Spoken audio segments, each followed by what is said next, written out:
mostrar pra vocês a minha cachorra novinha. Ela tem 2 meses e o Luke tem 2 anos. O Luke. E como é que é o nome dela? Laila. Laila. Aqui, ó. O que mais que tem essa cachorrinha? Ela tem...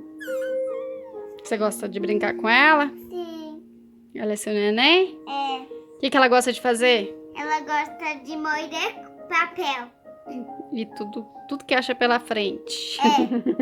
Tudinho, gente. Tudinho que ela acha pela frente, ela morde. Até chinelo e papel. Sabia que ela comeu um chiclete hoje?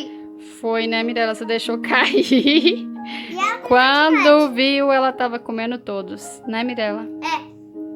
Sobrou só 3. Só 3. Ela é muito esperta, né?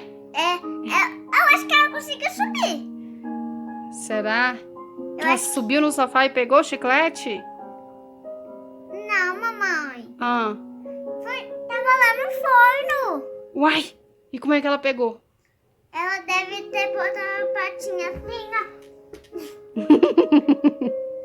Ô, gente, e eu não sei. Eu vou te falar uma coisa.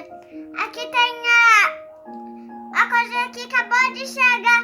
A coisa de fazer xixi. Foi isso que ela mordeu lá o papel. Agora mordeu muito papel e eu vou mostrar o look aqui pra vocês. Aqui o look emburrado. O Luke emburrado. Não, né, Luke? Gente, eu vou soltar ele porque ele deve estar com raiva já, né? Ele não gosta que pega ele. Ele é muito ranzinza. Ele é ranzinho e esse daqui não é tão nervoso. Ele pulou. Até a dona Ana já mostrou o Luke. Dá tchau. Gente, Ah. gente, ela tá soluçando os olhinhos dela. Soluçando. Tadinha, ela é nenenzinha.